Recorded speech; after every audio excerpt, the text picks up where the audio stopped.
Mabandla kaMjuba naKandaba, Sizwe sikaMthaniya, Commander-in-Chief Julius Sello Malema, all the officials, commissars, selfless activists of the EFF, and all the progressive forces who stood up and spoke out when President Malema was once again under attack by Western imperialists who are provoked by our resolve to attain economic freedom in our lifetime. Revolutionary greetings.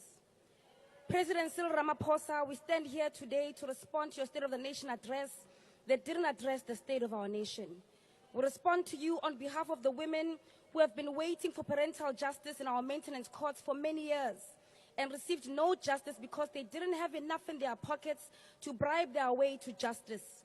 We respond to you on behalf of thousands and thousands of young men and women who recently completed their matric but are faced with the tormenting reality that their lives, like those before them, will amount to nothingness because their bachelor's degrees passes did not guarantee them a table in university.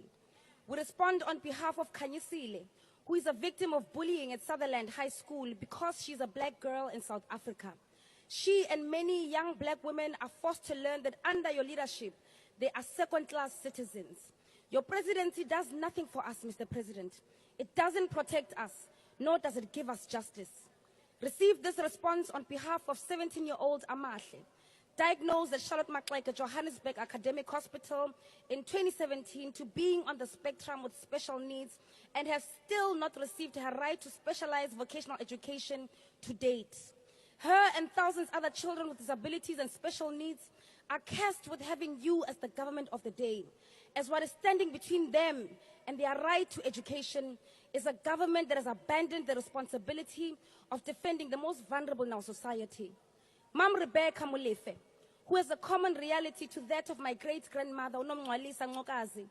These black women and majority of black people in this country had their land stripped away from them by white supremacists.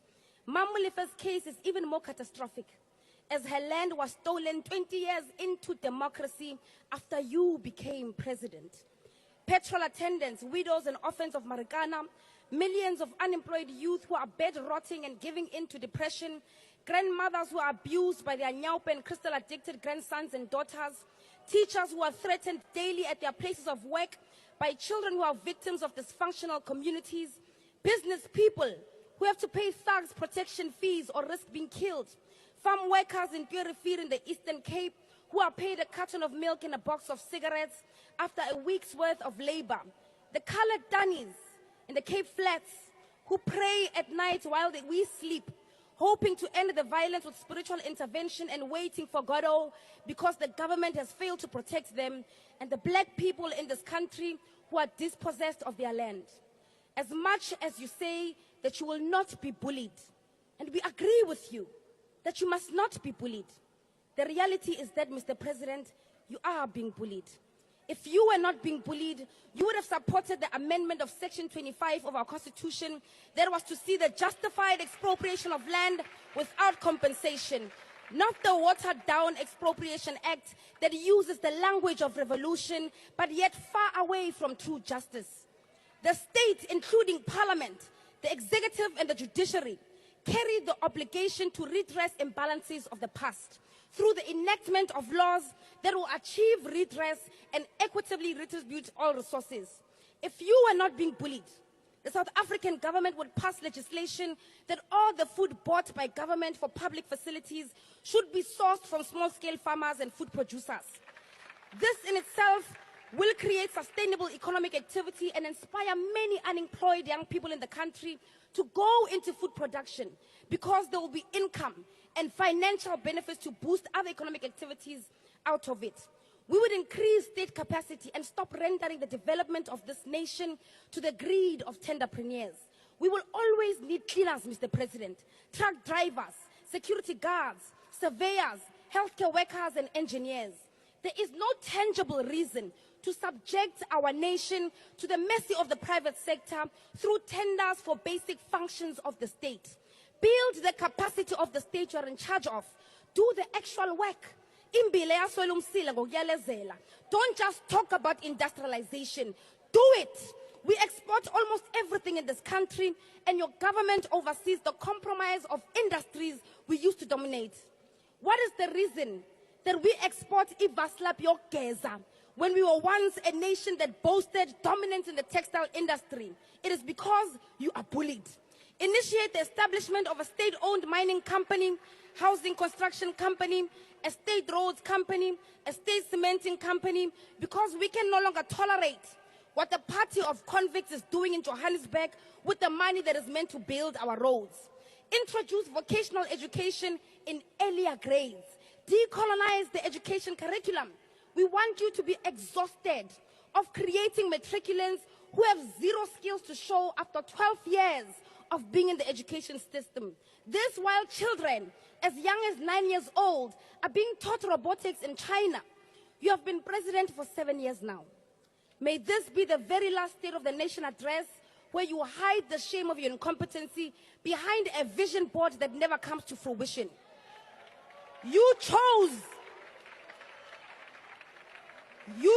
to lead with Chirwa, people. Could you please take your seats? Honorable. Mr. President, you chose to lead with people who want to maintain the status quo because you are bullied. You chose to lead with those who write letters to America and tell on you like you're a little child that requires supervision because you are bullied.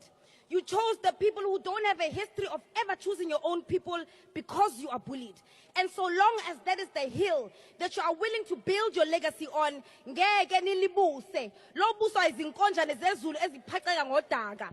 The economic freedom fighters can claim to not being bullied because despite your collaboration with Pravin Gordhan, Jacob Zuma, and the establishment to silence the generation of President Julius Malema, we continue to rally behind the radical call for expropriation of land of South Africans without compensation for equal redistribution and use, nationalization of mines, banks, and other strategic sectors of the economy without compensation, building state government capacity which will lead to the abolishment of tenders, free quality education, healthcare, housing and sanitation, massive protected industrial development to create millions of sustainable jobs, including the introduction of minimum wages in order to close the wage gap between the rich and the poor, close the apartheid wage gap and promote rapid career paths for Africans in the workplace.